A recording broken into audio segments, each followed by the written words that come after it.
In order to be able to successfully deliver a project in a company, you need to know the overall project organizational structures and the overall company's organizational structures. You need to know the framework within which the project will be delivered. What is the project's organization? Who do you report to? Who does your business sponsor report to? What is the power, what is the authority that you as a project manager have? What's the power and authority that your project sponsor has? Is this a hierarchical organization? Is this a project-driven organization? Is this a matrix-based organization? What is the overall framework within which the organization is structured, and what is the structure? How do projects get delivered? How do projects get initiated? How do projects get accepted? What is the organizational culture? Is this a do everything at all costs to maximize profit company? Is this a company that values employee participation? What is the culture? How does the organization work?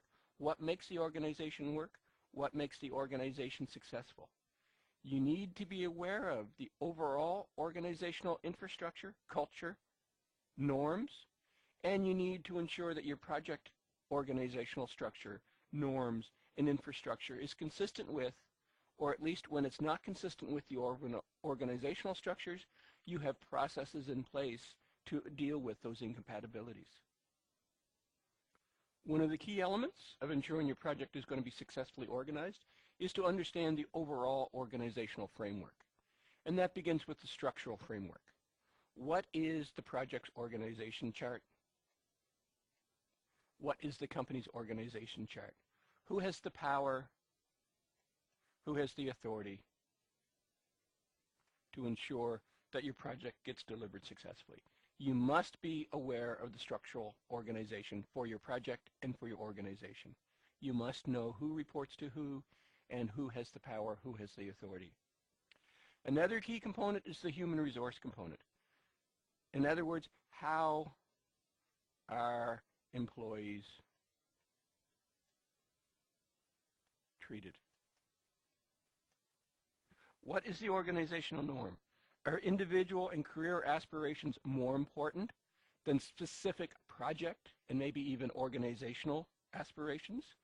Do employees come first, and with happy employees, successful organizations follow? Or is this an organizational focused company where satisfying organizational and project requirements comes first, and then individual and career aspirations come second? What is the work ethic in the organization? Is this a 40-hour week company, or is this a 45 or 50 or 50, 65 or 80-hour based company? Is this a company where overtime is expected, almost demanded, or is this an organization where overtime is frowned upon because the belief is people are more effective when they're well rested and happy in the overall organization and in their individual private life? What's the attitude in the company for training versus work? Is it more important to ensure our employees are successfully trained, appropriately trained, have all of the necessary skills before they start on a job? Or is this an organization where on-the-job training, learning by mistakes, is the norm? What's the culture for the organization in terms of, is the current project the most important thing? Or is the overall organizational requirements more important? If a staff member, if a team member on your project has to choose between being successful on the project and making the organization more successful, where are they going to fall? What's the political framework? And this is internal politics and external politics. Who needs to be made happy? Who has the power? Who supplies the leadership? Who are the supporters? Who are the detractors? What political environment is your project working within? Who do you need to ensure is happy internally for your project to be successful? Who do you need to work externally to ensure that your project is going to deliver successfully? And finally, symbolic. What environment does the organization work within? Is this an organization where the CEO walks around, meets employees, talks to employees? Or is this an organization where senior management sit in their desks in their corner offices and are treated with awe? What is the dress code? Is this a very formal organization where full business attire is expected every day? Is this an organization that supports dress down? What are the organizational norms? Is this a functional organization? Is this a punctual organization where adherence to policy is number one? Is this a friendly ad hoc environment, or is this a very formal environment? You need to know the total organizational framework. Who has the power? How are humans, how are employees treated within the company? What's the political environment? Who do you need to turn into an ally? How do you deal with foes to your project? And what's the symbolic organizational framework? What are the norms? What's the policy? What's the procedures for operating within this company? It's very important as a project manager that you know the overall organizational structure, both for the organization and for the project. Is this company primarily a functional organization? And by a functional organization, that is the traditional organizational chart, where you have the head, the CEO, at the top, broken down into individual business units or individual functional areas with appropriate levels of VP or director ownership of the business units or the functional areas, broken down underneath them to individual managers, broken down to individual staff members. So the functional definition is very much your traditional, hierarchical, traditional business organization. Probably a direct opposite to that is the project-based organization. A project-based organization, again, obviously has a head, but underneath the head, you would have individual project managers reporting directly to the project senior management, and the individual project managers have project team members who report directly to the project manager and are responsible for specific project delivery. Project-based organizations typically do not happen outside of organizations who do project-based work on a consultancy or a fee basis. The more common type of organization structure that I'm seeing in most businesses today is some form of a matrix relationship, where the primary relationship is still functional, where you have the organization broken down by business units, but within that you have very specific cross-functional, cross-business unit relationships where different people report to different business unit managers, different functional managers, as required by specific engagements. And again, from the viewpoint of this Nugget series, those engagements would be project-based engagements. So although we've defined these as three unique, three very specific forms of organizations, most organizations, you're going to see variations of these. So within an organization, within a specific project itself, you're going to see very different organizational, functional, project-based matrix relationships based on each individual specific project requirement. It's important that you understand which combination of functional project matrix-based environment you're going to be operating within, because it is going to determine your power and your authority within which you can affect project success. If you are in a project-based organization, you have more or less ultimate power to ensure your project is successful. If you're in a functional organization, you may have limited power within which to enact specific project success factors. And a matrix is going to be a hybrid of that. We will discuss each of these organizational structures in much more detail throughout this nugget. A functional organization is very much traditional organizational structure, where you have your business head, your CEO, your president, whatever the main functional ownership for the company is going to be. And then that will break down into the number of business units. So we have business unit 1, 2, 3, 4. There may be also specific specializations. So this is a business unit dealing with customer-facing, customer-facing, customer-facing. And the specialization may be internal accounting, internal IT, or whatever the various organizational specializations may be. Then within each of our business units and our specializations, we do the appropriate levels of breakdown to management, through to staff, and so on throughout an organization. So a functional organization is very much the traditional business organization chart, company organization chart that everybody is familiar with. From a project viewpoint, which is what we're focused on in this nugget, when you're working within a functional business unit, a functional organization, typically the projects themselves are delivered within a specific functional area.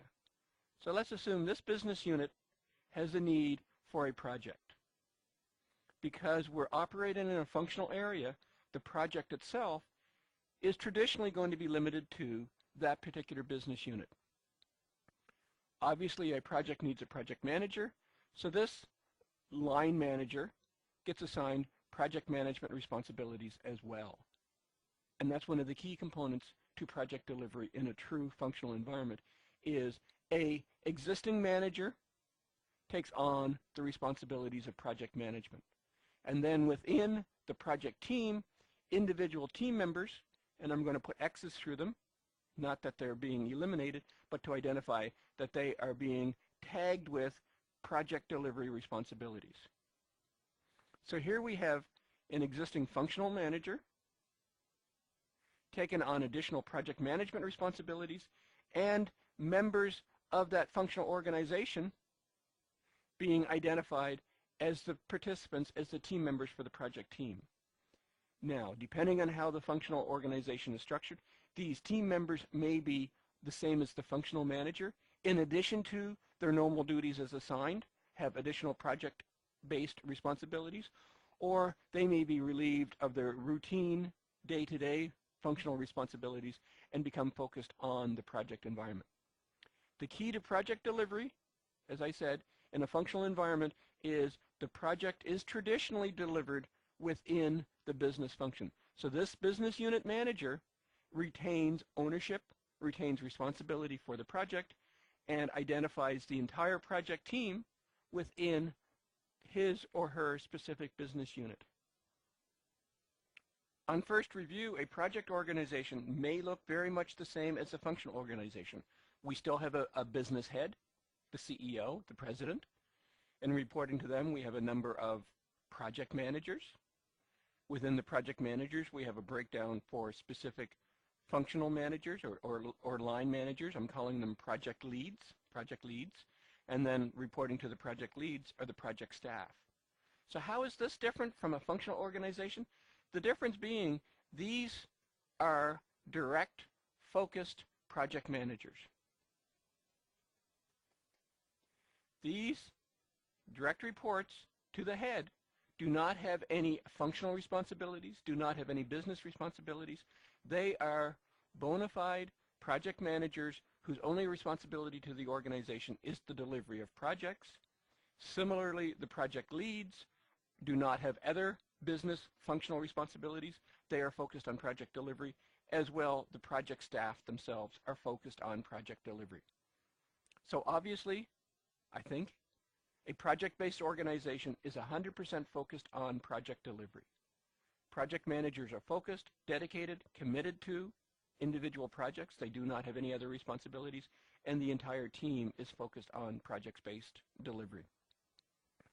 As mentioned in the introduction to this nugget, a project organization typically does not exist in a traditional business environment. A project-based organization is traditionally limited to organizations that deliver projects professionally, i.e. consulting firms and other organizations that do project-based work on contract basis for organizations. And because their focus is on project delivery is what allows them to have dedicated project managers and dedicated team members whose only focus is on the actual delivery of the project itself. The more common form of organizational structure from a project delivery viewpoint is some form of matrix structure. In this particular discussion, we're going to discuss a weak matrix.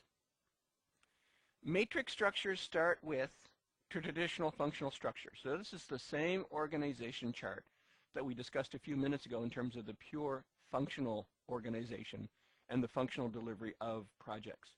The difference being, in a weak matrix, one of the business units identifies the need for a project and identifies traditionally one of the management levels as being the project manager.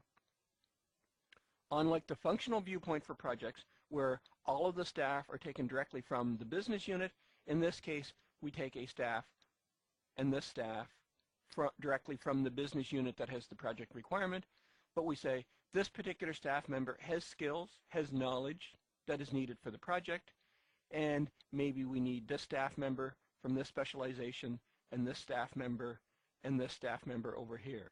So in a weak matrix, you have the project manager represented as part of the existing management structure for the business unit. Some, and often a considerable number of the project team members come directly from the business unit, but other team members are going to come from other business units, from other business units, from other business units, and from other business units. The advantage of the matrix relationship is you're able to pull in special skills, special knowledge from other business units to ensure that the project has all of the skills and all of the knowledge needed to be successful. The disadvantage is these team members still have direct functional reporting relationships back to their individual business units, and there may be conflicts as expectations, as requirements come up, that where the project requirements from the project manager may differ from the functional requirements from the business unit managers. The next form of project delivery organization we're going to discuss is the strong matrix. And the strong matrix starts with the functional organization just as the weak matrix did. The key difference between a strong matrix and the weak matrix that we just discussed is instead of having the project management responsibilities assigned to one of the existing line managers, in a strong matrix relationship, traditionally within the business unit, there is an assigned project manager, and this person is part of the business unit but has specific project management expertise, specific project management knowledge, and is dedicated to project management.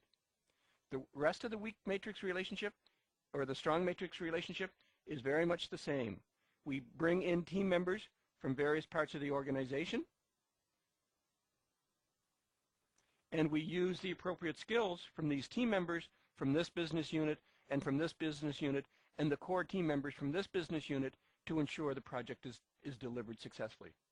The key differentiator between a strong matrix and a weak matrix is the assignment of a dedicated, focused, trained, skilled project manager, where this staff project manager has the time, has the skills, has the attention, has the focus, and will be working on nothing but project delivery, where in the weak matrix, the line manager had both project delivery responsibilities as well as line delivery responsibilities. Now we've discussed the two ends of the spectrum, the weak versus the strong. As with the earlier discussion on the various project organization forms, there is no single definition of a matrix relationship. Is this absolutely a weak? Is this absolutely a strong? Is this a hybrid that falls on this end of the spectrum versus this end of the spectrum versus this end of the spectrum? And the answer is every single project is going to have its own variation of the strong and the weak matrix relationship. In order to compare the pros and cons of each of these organization structurals, functional versus project versus a weak matrix versus a strong matrix, I've put together this comparison grid where we're going to compare skills of the project manager, availability of the project manager, the authority of the project manager, who has budget ownership, i.e. who has the power to influence and impact the project's success, the availability of staff for the project, and the availability of specific skills for the project. And we'll fill in this grid for each one of our various project organizational structures. So in a functional area, if you can remember, in a functional area, the project manager is assigned from the existing line management responsibility. So a going-in assumption is that the PM skills will be limited. And I'm going to put a question mark on that. There's nothing to say that a line manager would not be an excellent project manager, but because their prime responsibility is functional line management, there is no guarantee that they're going to have the appropriate skills to be effective as a project manager. And that's very much unlike the project relationship or the project organization, where these are dedicated, focused project managers. They are trained in the project management skill area. In the weak matrix, we're using the same project manager, that same line manager from the business unit, so the same assumption would apply that the PM skills is potentially limited. The prime responsibility is functional line management, not on project management. Where in the strong matrix, we have that dedicated staff project manager, so the assumption is they will have high project management skill sets. In terms of PM availability, in the functional, it's part-time. They have ongoing line responsibilities, so therefore their availability to project management is going to be part-time only. And depending on the importance of, the priority of their line management skills versus the project management responsibilities, that part-time may be very minimal, or it could be substantial, depending again on how their departmental head, their business unit, has defined their responsibilities. From a project organization viewpoint, their only focus is on project management, so they have full-time availability for project management. The weak, the same as the functional, because it is the same manager from the line management area, again, is going to be a part-time. Where the strong matrix, the assumption is because they are the staff PM, their availability is going to be 100%. In terms of the authority, in a functional area, it's going to be a wide range. The functional manager is going to be using staff from only within their business unit, so the assumption may be that they will have a high degree of authority over their staff, which may be a very valid assumption, but because we're picking and choosing staff members from everywhere within the business unit, they may have some limited authority over the project team members from the different managers within the business unit, so they may have low control over that. And it'll also vary because the team members are being pulled from existing organizational responsibilities. Their relationship between existing organizational responsibilities and project responsibilities may vary, so therefore again there may be a variation of the power and the authority the functional manager is going to have. In a project organization, the PM is going to have full responsibility because the project team members report directly to the project manager for the project and are dedicated only to the project. In a weak matrix, I think the assumption is in the weak matrix, the PM authority is going to be very low. The PM has come in from one business area and is pulling staff from across the entire organization. Typically in a weak matrix, which is one of the reasons it's called weak matrix, is the PM has very low, very limited authority over the project team members. When push comes to shove and the project team members have organizational line responsibilities as well as project responsibilities, because they report to different business units, their line organizational responsibilities come first and project responsibilities come last. In a strong matrix, I would suggest the PM authority is in the medium area. They have some direct responsibility for the team members in their business unit, but because they are also pulling in team members from other business units, they may have limited responsibilities there. In terms of budget ownership, who has budget ownership? In a functional project, it is the functional manager. So that is a very good relationship. Your boss, if you are a functional project manager, is the person who has overall budget responsibilities. It gets even better in a project environment, in a project organization, where you yourself have direct budget responsibilities. You have been assigned the power and the authority to successfully deliver the project on time. In a weak matrix, it's going to go back to the functional manager again. And in a strong matrix, traditionally, the project manager yourself is going to have the budget responsibilities, but there may be instances where the functional manager may take on the budget responsibilities on your behalf. In terms of staffing availability, in a functional relationship, it is absolute part-time. You are pulling in your team members from other functional responsibilities. Depending on how they're assigned to your project, you may have limited control over how much time they spend on their functional responsibilities and how much they spend on the project responsibilities. Staff availability in a project environment is going to be high. The team members are assigned directly to your project and are responsible only to your project. In the weak matrix, it's going to go back to the part-time as well. They're being pulled from across the entire organization. And again, in the weak matrix, the project manager may have limited power and authority to ensure the team members are reporting to completing project responsibilities. In a strong matrix, experience has shown that it's going to be some part-time and some full-time. Much like the project manager has direct project responsibilities in the strong matrix, traditionally in a strong matrix, some of the team members will also be assigned to the project full-time, but some of them drawn in from other business units may be on a part-time. And finally, in our comparison, in the functional area, in terms of staff skills, the expectation is you're going to have a wide range of skills from the staff. They're being pulled in from the functional unit, so traditionally they would have strong knowledge of how the business unit itself functions, but they may have limited specific knowledge to complete their skills and assignments as required for project responsibilities.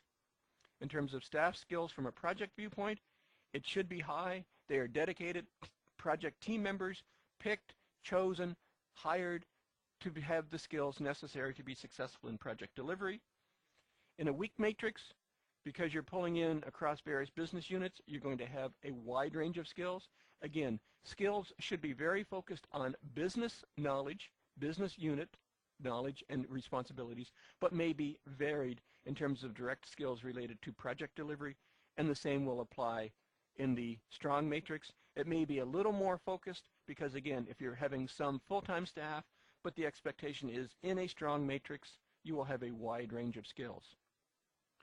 So with this comparison grid, you have a pretty good breakdown of the pros and cons of delivering a project in a functional environment versus a project environment versus a weak matrix versus a strong matrix environment. Be aware of the issues, be aware of the concerns raised in this comparison grid when you are assigned project management responsibilities in one of these variations or variation of each of these project organizational structures. One final component we need to look at in terms of project organizational structures is a more detailed look at the organizational structure. What is the corporate identity? How does the corporation see itself in the business environment? Is it seen as a leader? Does it see itself as a leader? Does it see itself as a follower, an innovator? Does the organization see itself as a good corporate citizen, a green citizen if you want to look at it that way? What is the organizational identity? You need to ensure that your project is going to operate consistent with the overall organizational identity. We've talked already about the human resources aspect. What's the difference between the corporate emphasis and the individual emphasis? Is it more important to ensure our employees are successful, are happy, or is it more important to drive the bottom line to satisfy the stakeholders and overall profitability of the organization? How well or how do the various business units integrate? Do the business units share for the corporate best good, or do the business units compete? And again, the competition could be for the overall organizational best interests as well. I've been involved with organizations where the corporate culture is business units must compete. There are limited funds available. There are limited marketing opportunities available. There is limited everything available, and therefore each business unit needs to compete against its fellow business units to get the marketing dollars, to get the R&D dollars. What's the overall organizational culture? What's the organization's culture in terms of risk? Does it embrace risk? Does it take on risky projects with the expectation that risky projects will result in breakthrough initiatives, breakthrough opportunities that will drive the company successfully forward, doing things that their competition hasn't done? Or is the organization very risk intolerant? They need safety, they need security. They will not take on risky projects. They will wait and deal with the status quo, or they will wait until proven processes are in place to allow them to move forward. What's the organizational focus? Is the organization focused on short-term or long-term? Is it more important to be profitable in the next quarter, or is it more important to be profitable over the next 5 years? And finally, what is the overall maturity in the company? What is the project management maturity? Are there existing project managers in place? Is project delivery principles well embraced in the organization? What's the product maturity that you're developing your project for? Is the product in the initiating stage of its life cycle, in the growth stage, in the maturity stage, or in the decline stage? There's going to be more money available, more risk interest in products that are in the initiating and growth stages than are in the maturity and decline stages. And what's the overall company maturity? Is this a new breakthrough startup company, or is this a very established, very mature company? You need to be aware of the overall organizational culture, because how the organization operates is going to dictate, is going to influence how your project must operate to be successful in the company.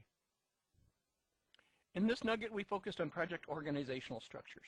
What is the organizational environment within which your project is going to deliver?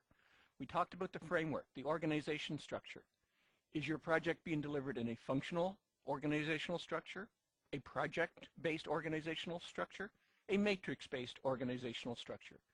Whether it's a weak matrix or a strong matrix, we focused on the differences between functional project delivery, project-based project delivery, and matrix-based project delivery. And we looked at the pros and cons of each of those. And there is no right answer. There is no answer that says a weak matrix, a strong matrix, a project, a functional type project relationship is right. It's simply important that you know which environment you're working within, and you understand the pros and cons, the consequences of dealing within each of those. We developed the effective project structure and the management structures in place, and we looked at the organizational culture. What is the organizational culture? Is this a profit-driven company, an employee-driven company? Are the business units integrated? Are the business units competitive? We looked at the risk strategy for the company. Is this company willing to take on risks for breakthrough initiatives, to do things that the competition hasn't been done before? Or is this a very risk-intolerant company, in which case we will take tried, proven approaches to successful delivery? We need to understand what the overall organizational environment within which we're going to deliver our project is, and then we will be successful delivering our project. This concludes our nugget on project organizational structures. I hope this video has been informative for you, and thank you very much for viewing.